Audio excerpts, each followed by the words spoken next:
Good evening and welcome. Thanks for joining us. I see people are coming on. Hello, everybody. It's great to have you this evening. As people are coming on, we're going to give a few minutes before I do some formal introductions. And we have, excuse me, we have a great video and trailer we're going to play while you're all joining us. So welcome to Collected Works book event with Life Under Glass.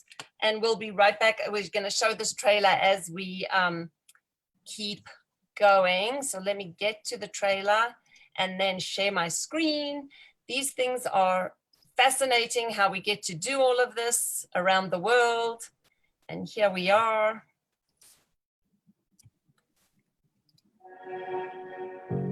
As I look at Biosphere 2 and I'm ready to enter, I take my last breaths of this atmosphere for 2 years. We were pioneers. We were the first Biospherians. How can you prepare yourself for the journey into the unknown? A biosphere is a closed system with plants and animals and atmospheres all inside. We called it Biosphere 2 because Biosphere 1 is the Earth. If we're going to go to Mars and the moon, we better know how to make a biosphere. Sounds a bit weird. Climate change is a threat.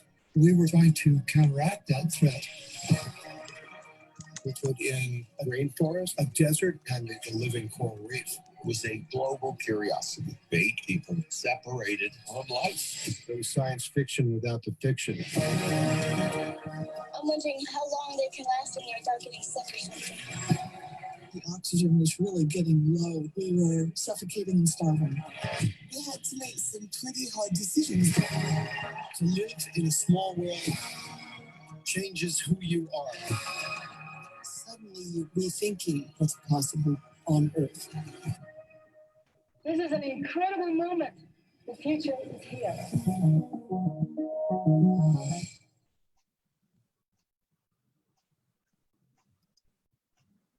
So thank you for those of you who are just joining us. We wanted to start off with that incredible trailer for the movie Spaceship Earth, which features much of what you saw, and Mark, of course, is in there, as well as many other people. But this evening, we're actually talking about the book, Life Under Glass, which is written by Abigail Elling, Mark Nelson, and Sally Silverstone. And I'm thrilled that Sally's joining us here from Bali, and Mark and Deborah Snyder are both here in New Mexico.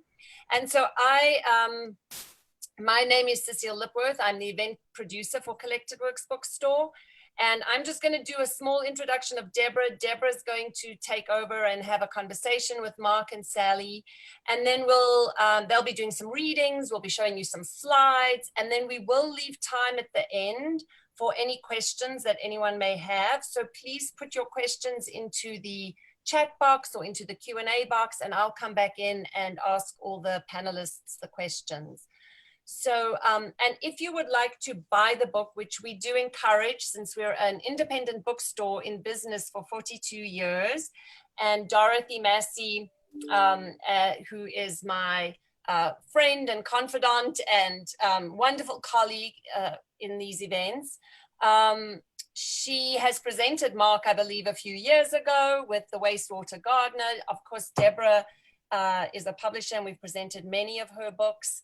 And so we do encourage you to buy your books from Collected Works Bookstore and support an independent bookstore. We have all the books in the store and available. We are open now during COVID for curbside pickup as well as mailing, so we can ship and mail to you anywhere. And we're open Monday through Friday now from 10 to 4. We've just extended our hours.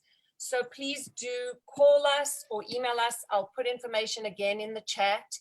And please buy your books from us. So in introduction of Deborah Parrish Snyder is a publisher and campaigner for sustainable futures and planetary stewardship. Deborah has been the publisher of Synergetic Press since 1984, publishing over 40 books on the environment, ethnobotany, psychedelics, consciousness, cultural anthropology, vanguard fiction, and poetry.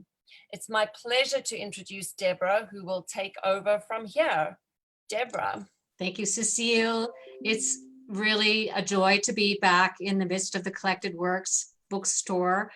We are very, very grateful for bringing our authors on board here today. And in fact, I've invited a lot of our friends around the planet that might not have been able to come to a bookstore signing. So there's a few other people as far away as Australia that might be joining us now, as well as Bali. I have had the great fortune to work for decades with Sally Silverstone and Mark Nelson on many projects around the world, a little bit more than in the publishing world. I was at Biosphere 2 from 84 to 94, along with Mark and Sally. We had some incredible adventures together, designing, building, and being part of that incredible experiment. The first edition of Life Under Glass we published actually in 1993. As they came out, I was very happy to hand a copy of the first edition to Mark and Sally the first time they saw the full book. And today we're celebrating 25 years of looking back and remembering what it was like to live inside Biosphere 2, the incredible challenges that they faced, their very lighthearted account of both the challenges and the joys that they experienced is in this book. And they also were able to add a lot of the research highlights and things, a little bit more detail to this edition that was not able to be included because they took some time to actually review the results of that experiment. So Sally was a co-captain of Biosphere 2. There were 8 members on the crew. They lived inside Biosphere 2 for 2 years. And she kept the morale up and she kept sanity in their midst. She very much was involved with the food systems, and she wrote a cookbook while she was in there too called Eating In, which we did very well. We had some great stories there to share later about that. Mark Nelson lived inside and ended up specializing in the wastewater treatment systems and went on in his later years to get his PhD and constructed wetlands from Howard Odum. And you see a copy of his book, The Wastewater Garden. A lot of our local people will know that book. So both of them are experts in biospheric science, and we look forward to learning a bit more from you today, sharing some of your stories. I think, Sally, we've asked you both to select some of the passages from the book that you'd like to read, and then we want to have some period of conversation and tell some stories about what life was like living and working at Biosphere 2 during the 80s. Okay, Sally, thank you for joining us. Good morning. And good morning. Would you like to take us, I believe Cecile is going to share her screen and run some images of what life was like inside Biosphere 2 as a backdrop on while you are reading. So thank you for that, Cecile, and take us away, Sally. Okay, so I wanted to start with, of course, a reading about food, because food has been pretty much a huge part of most of my life, and because it's pretty relevant, I think, to the work that I'm still doing today. So if you will just bear with me for a second while I find my page.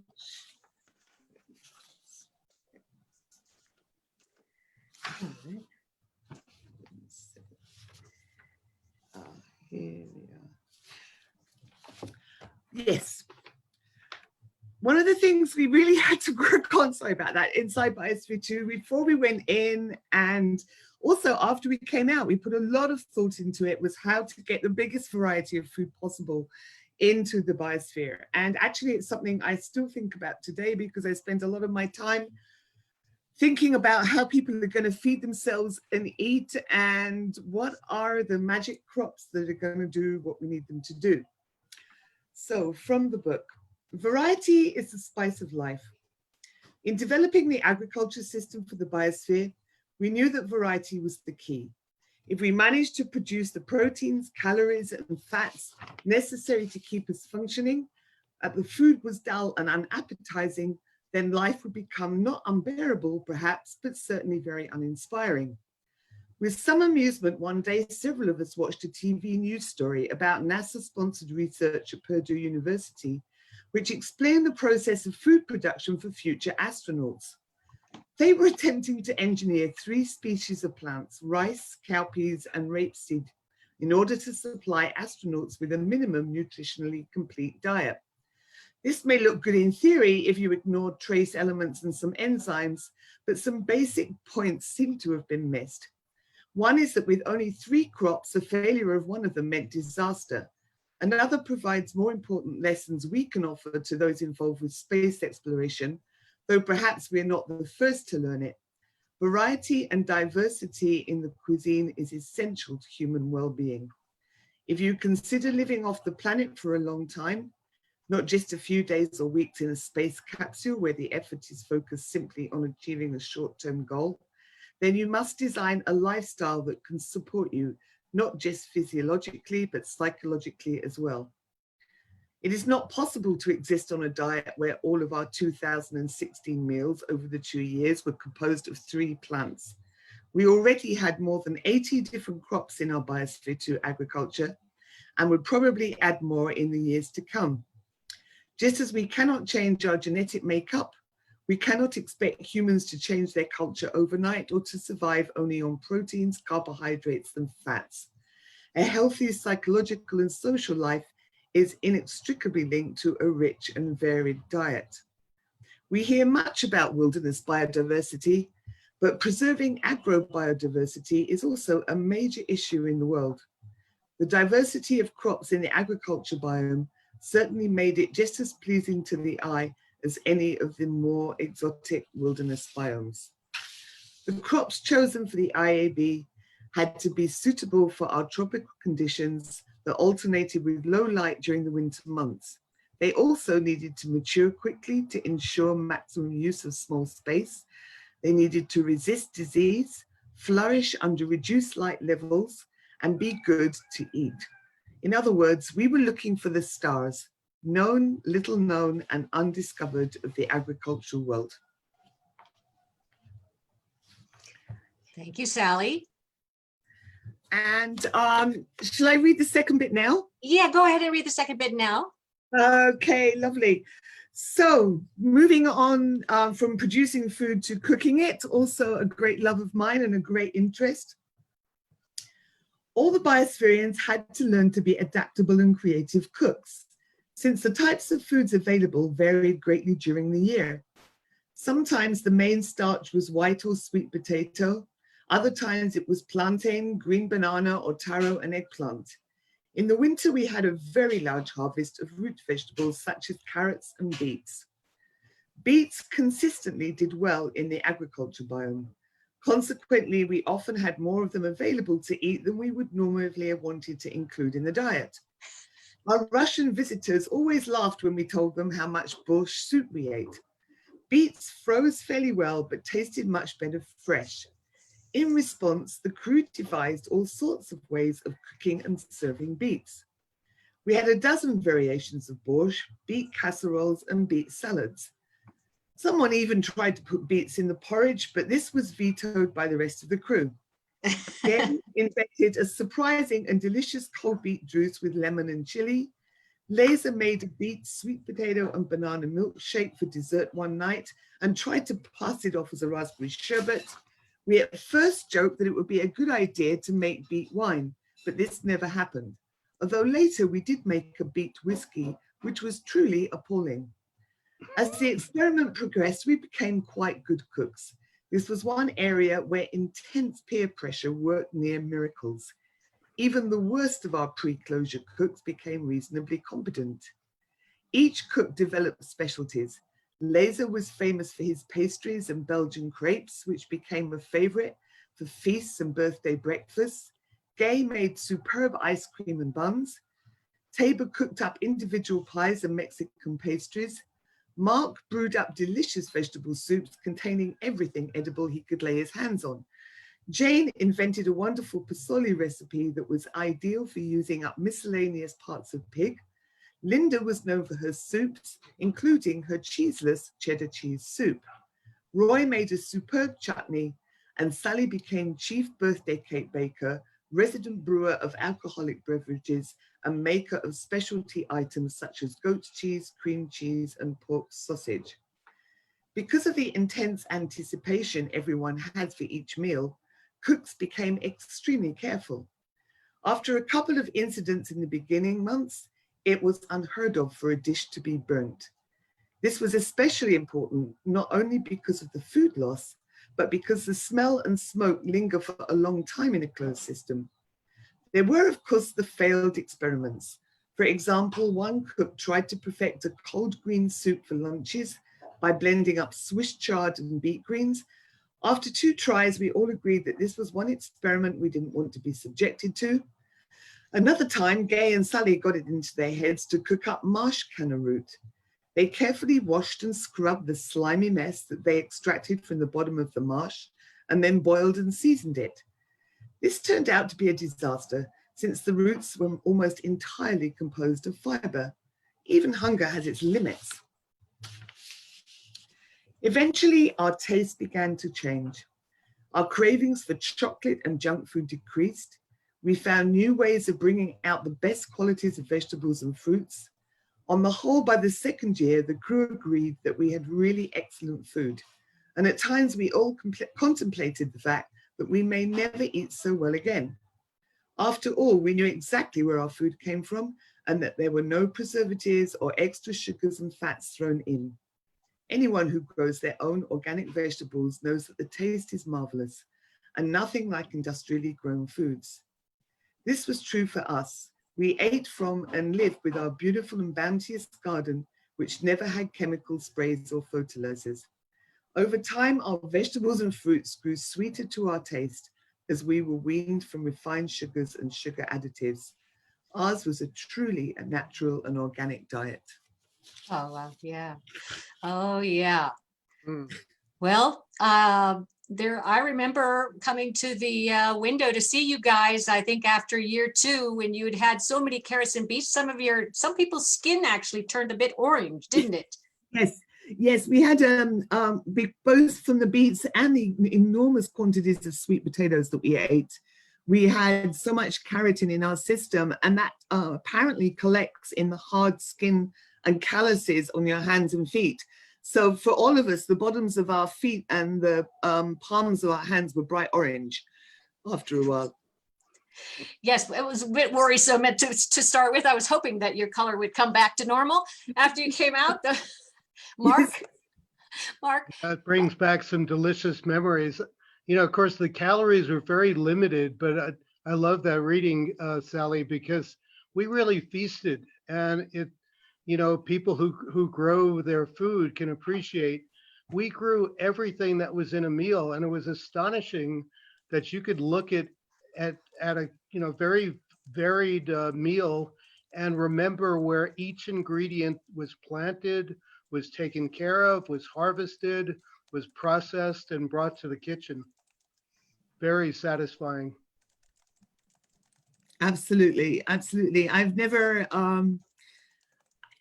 been able to replicate that. I've tried many times to get as close to it as I can, but it was one of the truly fantastic experiences of Biosphere 2 to be able to do. People who don't know that much about Biosphere, the point that you're making in that reading, Biosphere 2 was even beyond organic farming.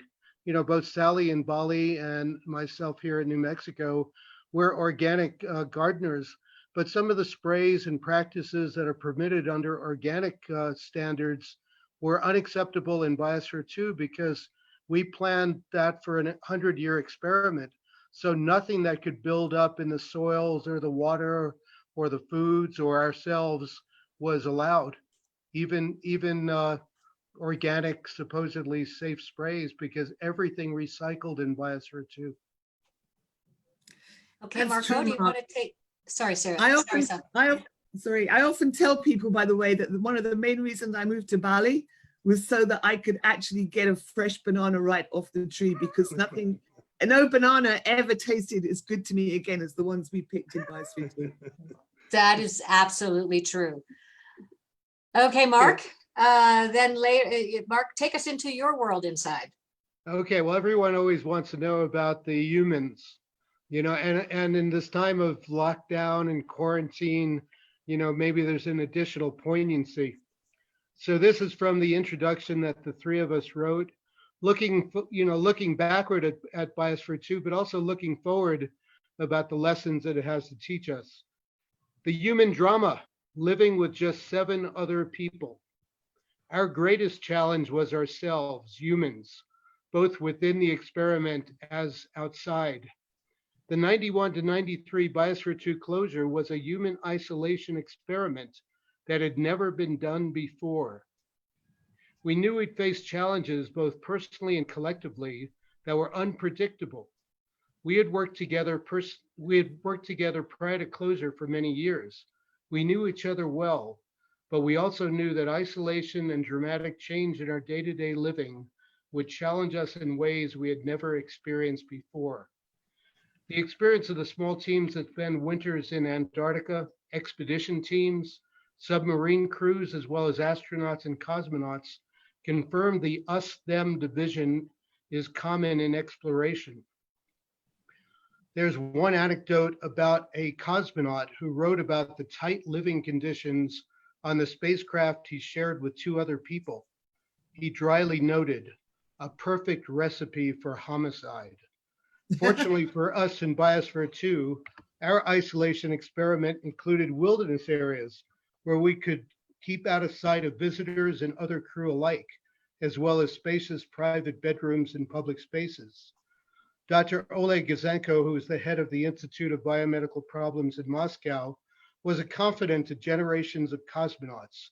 He was most interested in the human dimension of Biosphere 2 and spoke with us and observed us before and after the experiment. He thought that we had done much better than the cosmonauts in adjusting to our new environment, as evidenced by our feeling of freedom and ease with living inside. While some of us quickly adapted physically, feeling in sync with the rhythms of Biosphere 2, by the spring of the second year, all 8 of us experienced a shift as a team. We had indeed become the Biosphere 2 team, and our actions were relaxed, empowered, and coherent. Friction and differences are inherent in any group. That's human nature. Just imagine being closed in for 2 years with only 7 other members of your family, or friends, or fellow coworkers. How well do you think you'd get along? The struggle over the future of Biosphere 2 that took place outside during the 2 years affected us inside and probably added some, I would say, jet fuel to the fire. Additionally, with the world's attention on us, just like other people in isolated, confined environments, there's a tendency to exaggerate these difficulties. But there was also plenty of fun in lighter periods as well as tense periods during the 2 years. Remarkably, through thick and thin, we continued to work and play together. Any feast, a special morning with our few but precious coffee beans, or other celebration was too valuable to ruin with squabbles. Biosphere 2 is our shared love and passion, and all of the Biospherians were totally dedicated to making our closure experiment a success and as scientifically fruitful as possible. Our world was also our lifeboat, so subconscious sabotage was unthinkable and never happened. We hope that this also becomes a lesson for our situation now, as our emerging global community faces very serious climate and resource challenges. It is imperative that people everywhere come to realize that Earth's biosphere is literally our shared home. I have another small bit on the science, if we have time. Yes, you do. Thank you. Right. Physical scientists have become used to the power of advanced technological tools. This is from the 3-acre test tube, one of the chapters of Life Under Glass, a unique laboratory. But life sciences who study the environment have very few such tools. This made Biosphere 2, because of its scale, complexity, and data production, a unique laboratory, the first of its magnitude and kind in the arena of life studies. We couldn't know in advance what we'd learn by working inside, but as scientists know, new scientific tools let you see what has never been seen before. As we became increasingly efficient at operating Biosphere 2, more time became available for pursuing specific research. By the end of the first year, there were over 60 scientific research projects underway.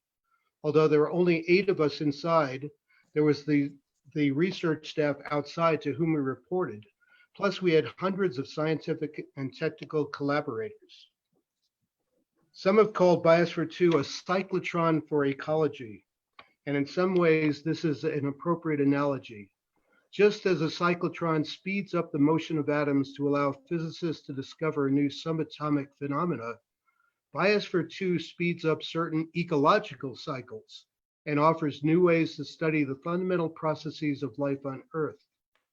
For example, carbon dioxide enters and leaves our atmosphere thousands of times more quickly than in Earth's vast atmosphere. Water moves from the Biosphere 2 ocean to atmosphere to drinking water to raindrops in a period of weeks. We live by the rhythm of these accelerated cycles, and one calendar year of study in Biosphere 2 allows us to collect better controlled and far more data than we could have in the same year in Earth's environment. Thank you, Mark. So I'd like to share a little bit about how during the 80s, the conversation evolved between ecologists and engineers and scientists as we were in the design and construction of Biosphere 2. Sally and Mark, if you'd like to say a little bit about how in those days, the language for complex ecological systems, complex closed systems was very new. And we experienced, the engineers were having to learn a new language, talking with ecologists, to understand that the fan they were putting into the rainforest biome was going to probably destroy the vines if it was too much wind. So do you want to speak, both of you, a little bit, share something about that insight that we experienced? Sally, you want to start?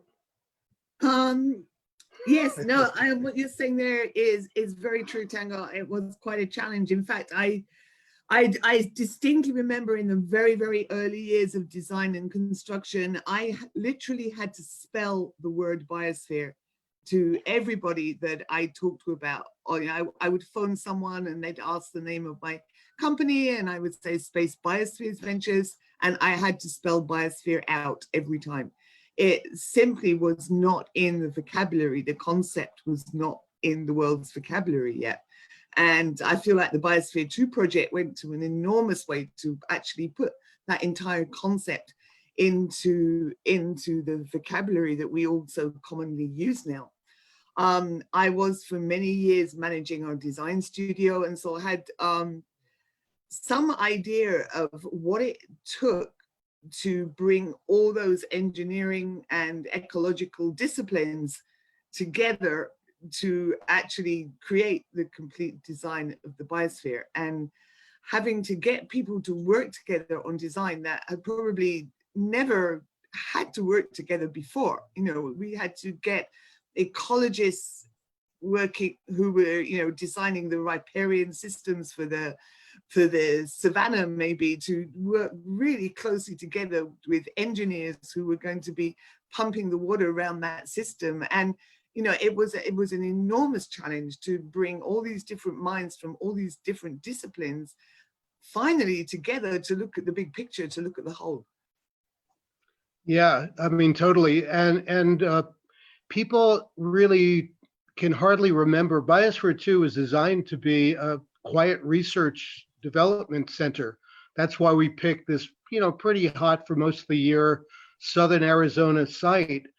But when images really just of the model of Biosphere 2, it took a long time to build such a massive structure and get all of the details ecologically and engineering together. When those images, went around the world, it just struck a certain nerve. And as Sally was well pointing out, people didn't even know the word biosphere. And it was really difficult for them to visualize how people, farms, ranches, our way of life fit in with rainforests and oceans and mountains, etc. So Biosphere 2 offered a simple enough system that people could really grok, they could really understand the relationship of these elements. And that's the reason it became a worldwide sensation. And further on that, it was really hilarious in the beginning because the ecologists and the engineers couldn't even insult each other. I mean, literally, they spoke different languages. And so the engineers had to learn ecology, and and we had great engineers who were willing to do the near impossible that they had to do to make Biosphere 2 work, and really world-class ecologists. But the ecologists had to, if you want a cloud forest, if you want a savanna stream, if you want certain elements in your system, you have to speak enough engineering that the engineers can figure out the technologies to help that happen. And it was one of the ways that Biosphere 2 was truly revolutionary, because the only way that it would work is that all of the technology inside had to be non-polluting. It had to support life and have a definite purpose, but nothing could go into Biosphere 2 that would harm the world of life. And when I think about the implications of Biosphere 2, that's one of the ones that really scream out at me, because out here it's kind of like, well, technology gets used if it's profitable, if it has certain benefits and it's making people money and prestige, and then we figure out all of the bad consequences. So we need to treat Biosphere 1, which, if the audience hasn't figured out, that's Earth's biosphere, with the same kind of care and precautionary principle as we did in Biosphere 2. Well, I also want to point out that this leads me into this whole point that the major understanding about there is no away. Biosphere 2 had to recycle everything. It was the most tightly sealed structure ever built. It was 2,000 times more tightly sealed than the space shuttle, I believe, in those days. It also was, it was groundbreaking on many levels. One of them was it was the first paperless office. Because there was no way, there was no paper. And so everything was digitally. We had a campus email system that was very early email system back in from 88 or 85, really, all the way through to 90. The internet did not exist at all during the time we were at Biosphere 2. There was the email service that we had, Dialcom, I think it was called. But doing this book was interesting because everything was transferred through this on-campus digitally out. And so do you want to say a little bit about what it was like adjusting to a paperless office? It was a pain in the butt. We were trying to do, and of course, we had admirable intentions. We really wanted to reduce the amount of consumables as much as possible. But the technologies that would make this easy, were a decade in advance. Like Deborah is saying, the internet did not exist literally, so, we were writing scientific papers, and what it meant is in our, notebooks, we'd have to write down and copy, long screens, electronically scientific papers, and our mail was sent in very awkwardly. Oh, we did not have cell phones. There was no taking a picture with your phone or anything like that, and then just yeah. Sally, do you want to say something about that? I just want to say that, for my sins, I still find myself to this day teaching teenagers a lot of my time. And when I talk about Biosphere 2, I have to try and explain to them that all of this was done before the digital age. Before digital photography, there were no cell phones, there was no internet, there was no World Wide Web. And I'm talking to people who actually can't conceive of this world. They were not born into it, and it has never been part of their life. And so I might as well be talking about the age of the dinosaurs, really. And so they're so amazed that we were able to, in fact, do anything without all the modern technology that we have today. And when I think about what would have made the biggest difference if we were doing Biosphere 2 again today, of course, it would have been the technology that we have now. If we had had the instant references to information when we were inside Biosphere 2 that we have now, it would have been a whole other world. If we'd have had digital photography, you would have been way better off with the slides that you are putting up now than the ones that we actually have, which were taken using film, and had to be developed later when we came out of the biosphere. So we're actually, technologically, we're talking about a world which is just inconceivable to a hell of a lot of people today. And yet without the technology of the modern age, we were still able to do that project. I know we have some questions that Cecile is going to share with us, but before we finish this phase, I wanted to ask both of you to just share a little bit about what your work is now, how your experience obviously was a unique experience on the planet. How is that taking you to the work that you're doing now? Well, I'll start. I'm chairman of the Institute of Ecotechnics, and the backstory of Biosphere 2 is somewhat captured in Spaceship Earth and explored in Life Under Glass and other writings. But a lot of us, the core team of Biosphere 2, decades before, had realized that the major problem on the Earth was that ecology and technology were at war with each other.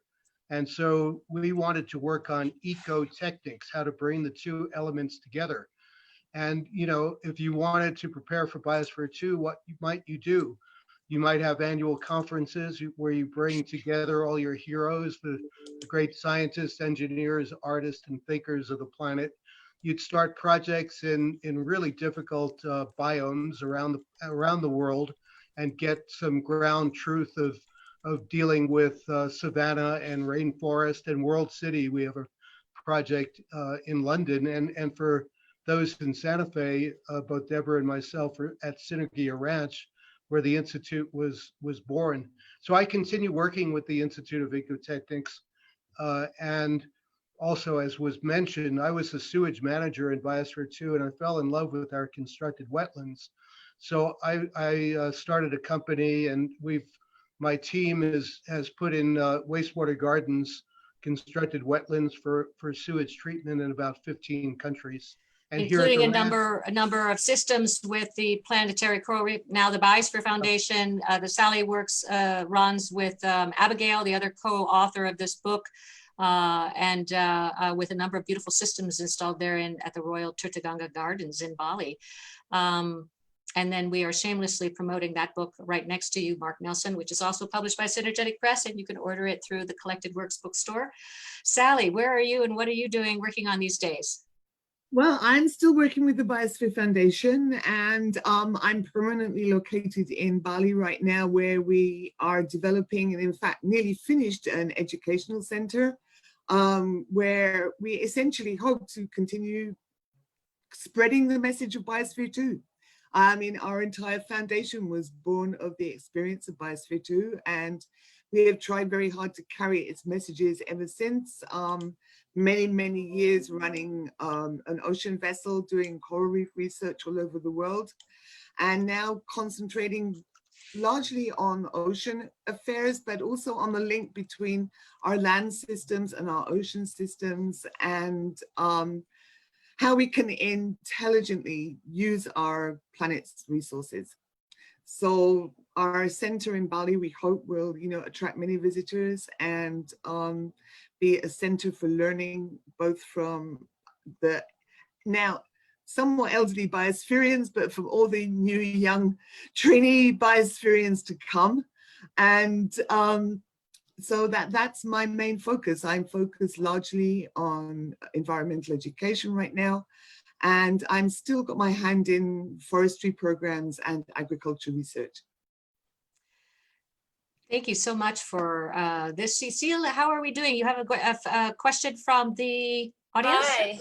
Yeah, I have one question from the audience, and I have a question actually for all of you. But let's do the audience first. Barbara Red came in and asked, could you talk a little bit about the problem you had with oxygen and how you solved that? Yeah, the famous oxygen. Well, first off, Biosphere 2 was considered to be impossible by many very learned people on many fronts. And the first one is we were aiming at a essentially materially closed system. And because we got the leak rate to less than 1% of air exchange per month, the fact that 1% per month, less than 10% per year. That's right. That meant that we could track the surprising, no one had predicted it, disappearance of oxygen from our atmosphere. And the very simple explanation is that Biosphere 2 was a young biosphere. I like to call it the bonsai biosphere, because we had young trees that were prodigiously growing, but there was an imbalance between respiration and photosynthesis, not to get too technical. And why we couldn't immediately figure out where the oxygen went is there was an intermediate. The oxygen got made into carbon dioxide. There's two oxygen atoms. And furthermore, here's the technosphere and the biosphere are an intimate communion and connection. Most of it got absorbed in the unsealed concrete of the structure. So it took a team from Columbia University and a few other institutions working with our research team to figure this out. And the really good news is that we did figure it out.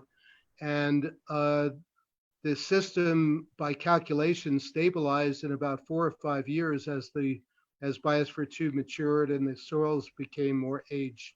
So that was why we built Biosphere 2, was what don't we know about how to make a mini biosphere? Sally, you'd experienced the human side of the decline of the oxygen. Do you want to say anything about that? Yes, as I recall, towards the end of the experiment, especially, some people were definitely noticing the lower oxygen levels. Other members of the crew were completely unaffected by it. It all seemed to depend on the physiology. I do remember that very close to the end of the experiment, we had to pump some oxygen back into the biosphere, largely, and correct me if I'm wrong, Mark, it was because although we could have easily gone outside from our current oxygen level to a much higher oxygen level, the incoming crew stepping out from a very high oxygen level to a much lower oxygen level would have really suffered physiologically. And so we really had to bring up the oxygen levels before we started to change crew. And so I do recall everyone going down to the lung where they were pumping in the oxygen and thoroughly enjoying the higher oxygen levels. But as I say, the response was very varied. We had reduced oxygen level very, very slowly over time. So our bodies had time to adjust to it and acclimatize to it. Personally, I never really noticed it, but I know that it did affect other members of the crew quite a bit. We got down to 14.5%, which is like we were on a 14,000-foot mountain. Yeah. So there were, the medical doctors were freaking out, and they said, you got to put oxygen in. And I think every one of the biospherians will never take a breath of air casually. We really appreciate how much oxygen does for us. And that's a product of our global biosphere. No biosphere, no oxygen in Earth's atmosphere. It's just one interesting factor about the oxygen in Biosphere 2, you were down to 14%. That's like at 13,000 feet or something like that. But to climb to 13,000 feet, the atmospheric pressure also changes. And you were experiencing no atmospheric pressure change, yet you had the lower oxygen. So it was a unique experiment, and it was called the human experiment, in fact.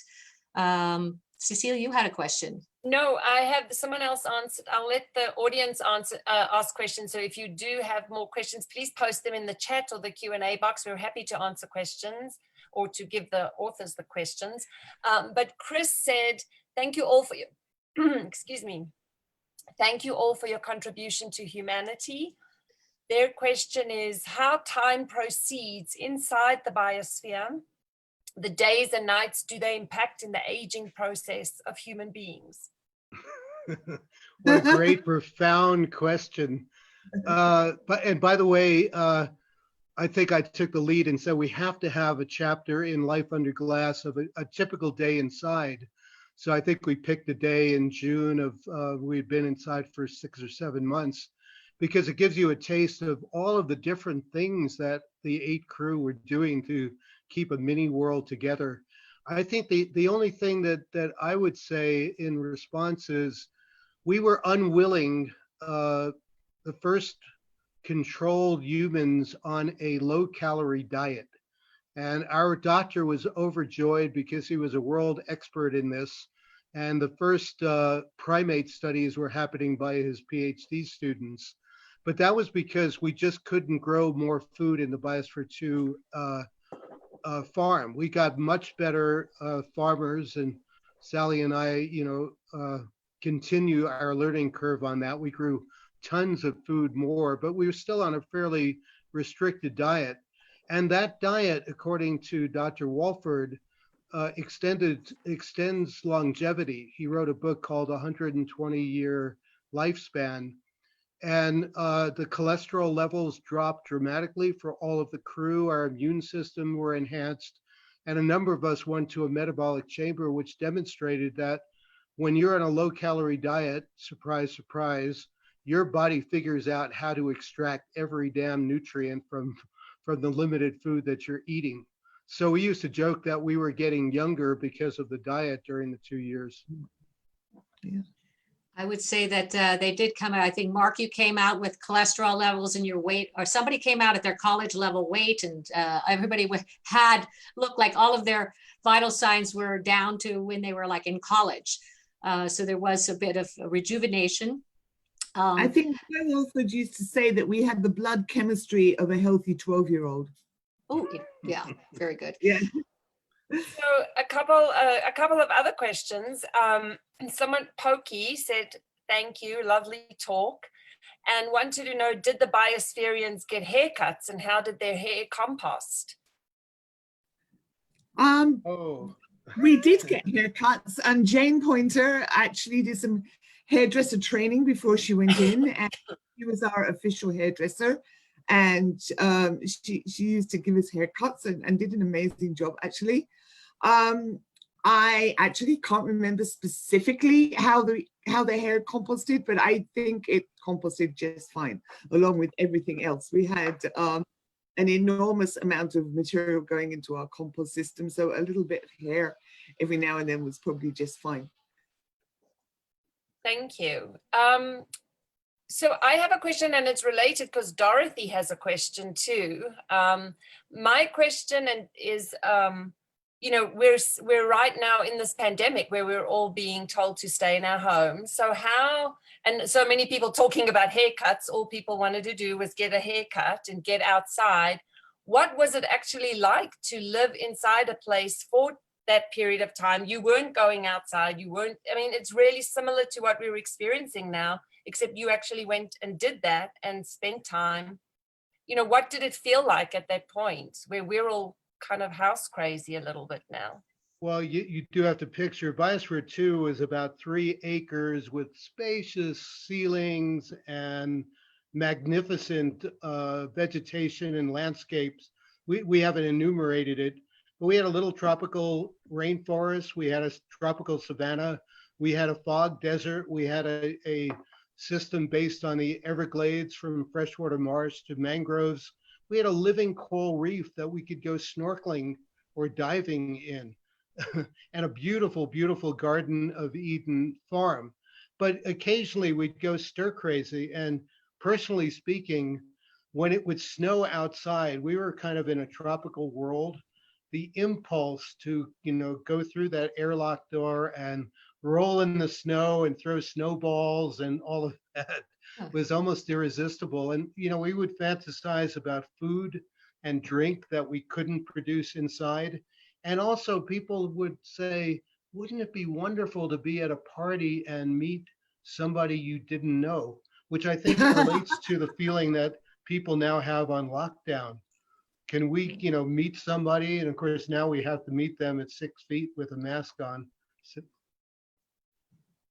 I think there are similarities to the current situation, and there's also huge differences. I mean, we were locked in with our world. So we were, we were part of our entire world, and we had it all with us. Sadly, many people now are in a lockdown situation where they're literally locked in away from their entire world. So it was really a little bit different, but I do notice some very strong similarities. For example, I know with a lot of my friends who are in some kind of lockdown at the moment, their attention is really turning to things like what they're eating and how they can improve it. And so many of my friends and acquaintances now are really getting into cooking and food, and they're calling up and asking me, how did you do this? How did you make that? You know, and so I think people are turning their attention somewhat to elements of life that they may just not have had time for before, but which were the kind of things that really kept our attention going very, very strongly inside Biosphere 2, where we really were paying attention all the time to what was basically keeping our fundamental life support system going. And I think under this new lockdown situation, people are really having to look at that a hell of a lot harder. You know, people are asking themselves, what is the chain of supply for the food that I'm so used to having? And you know, what is the atmosphere that I'm breathing now, locked inside an apartment all the time? So I think that some of the similarities are definitely there. And then the learnings and what you learned from living inside Biosphere, do you think that that's been applicable? Like, how has that been applied to life now in, you know, 25 years on? Everything you learned there, has there actually been any impact around what you learned and what we're doing now, because the planet's so stressed out? You know, some people say that Biosphere 2 is 50 years ahead of its time. And, you know, as I look around, of course, there is, great reason for concern. But the ecological awareness of the new generations and the older generations, I'm a baby boomer, I think, as is Sally Tango, I think, or Deborah is a little bit younger.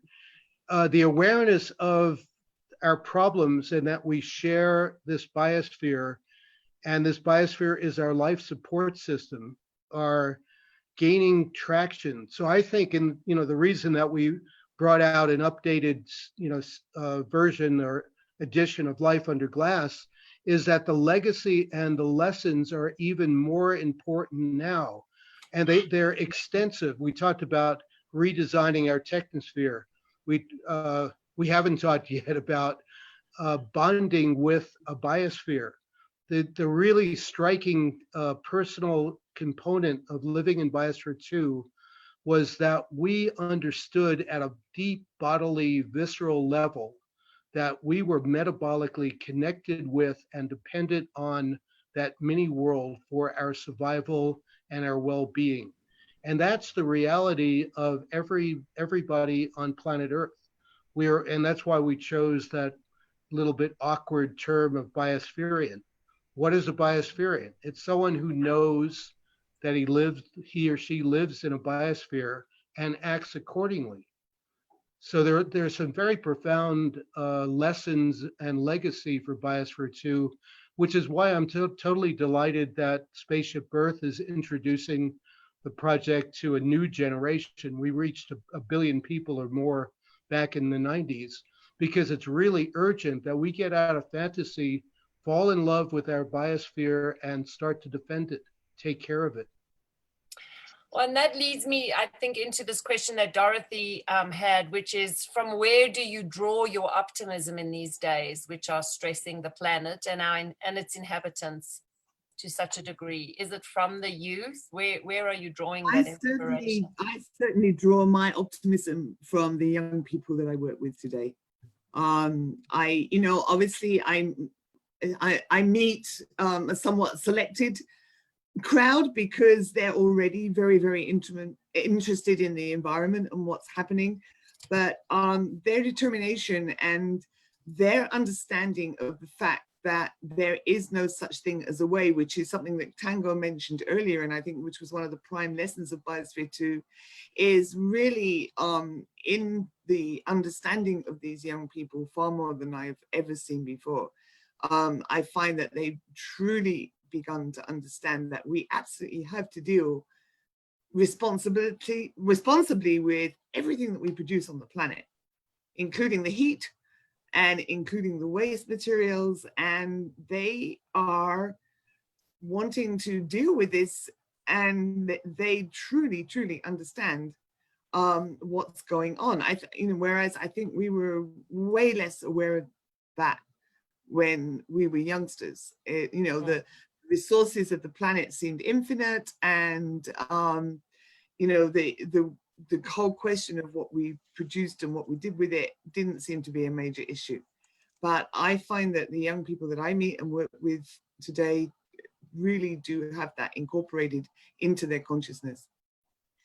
There's one thing I wanted to say about my experience and what I now can see because of that experience of seeing the world in miniature, which Biosphere 2 was completely outfitted with 1,000 different environmental sensors inside that was measuring everything in parts per billion, including the CO2 and the oxygen and various other elements in the air.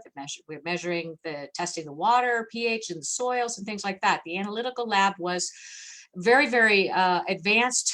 You still cannot today get something that you can go outside and measure what's in your air. I just want to say this: the CO2 level inside of at the Earth's atmosphere, CO2 levels at the time of Biosphere 2 was 240 parts per million in the atmosphere. We were measuring CO2 in parts per billion, and we have incredible curves. You'll see, you can read about it in the Life Under Glass, but because CO2 was a bit elevated, it was a closed system, they could actually measure when a cloud went over the facility. You could tell because there was a change in the CO2. We had the ability then to measure everything that was in our air, in our water, and today we still don't have those tools at our fingertips. I want to just say that today the CO2 in the Earth's atmosphere is over 400 parts per million. So since 1993, we have seen the level was steady at 240 for like centuries. So we are seeing since that time that you could actually measure climate change by seeing the change in the atmosphere. And I just want to say that was a tool that we had at our fingers we still lack today. I think you're wrong on the CO2 levels, but that's just a minor point. The basic but I mean, the average person can't just go and find out what's in their air. Yeah, I totally agree. One thing, Biosphere 2, we were concerned about our health and the health of that biosphere.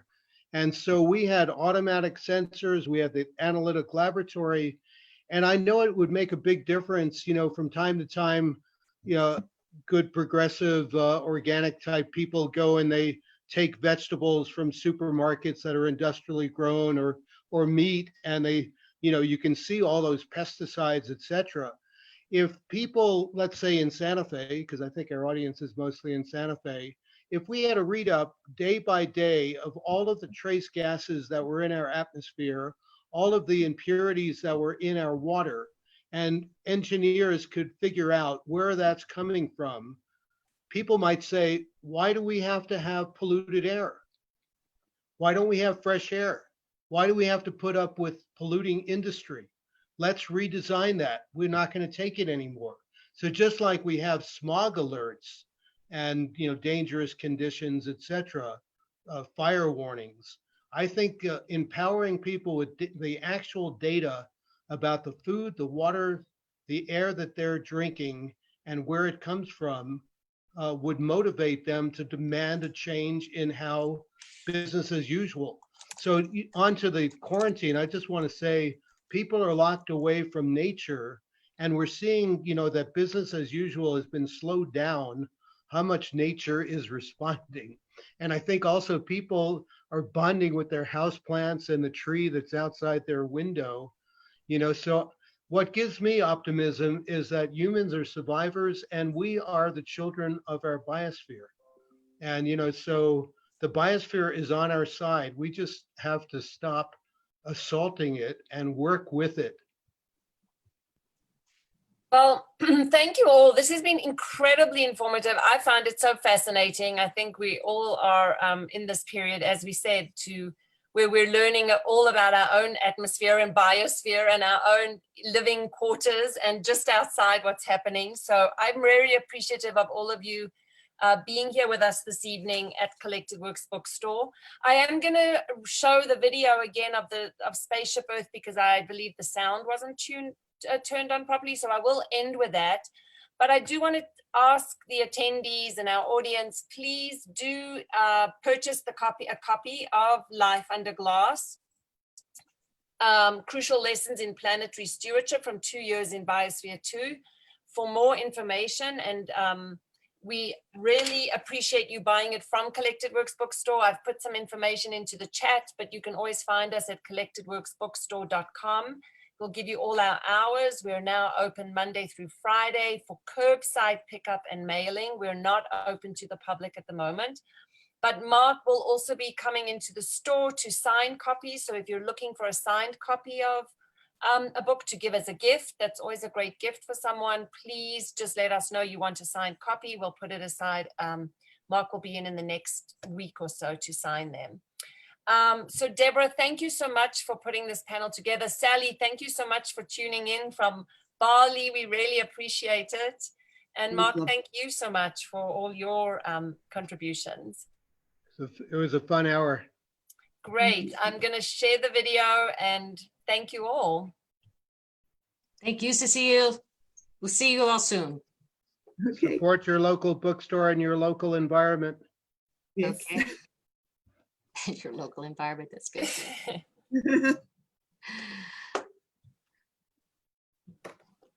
Let me just make sure the sound is, so you can all hear it. As I look at Biosphere 2 and I'm ready to enter, I take my last breaths of this atmosphere for 2 years. We were pioneers. We were the first Biospherians. How can you prepare yourself for a journey into the unknown? A biosphere is a closed system with plants and animals and the atmospheres all inside. We called it Biosphere 2 because Biosphere 1 is the Earth. If we're going to go to Mars and the moon, we better know how to make a biosphere. Climate change is a threat. We were trying to counteract that threat. We put in a rainforest, a desert, and a living coral reef.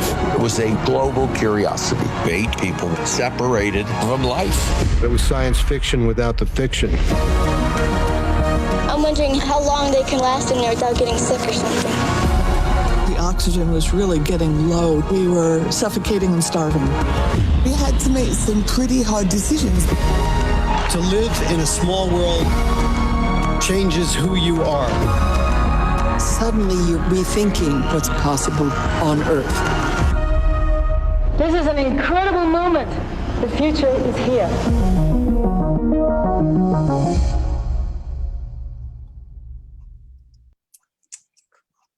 So just, Deborah, that video, so everyone knows, is available from Neon Rated. You can go onto their website, which I've also put into the chat, and feel free. It's a great video to watch. So please do support Neon Rated as well in purchasing and watching that film. Thank you so much. Thanks to everybody that came today. We really appreciate being here and able to share these stories. Bye, everybody. Thank you. Bye-bye. Bye-bye.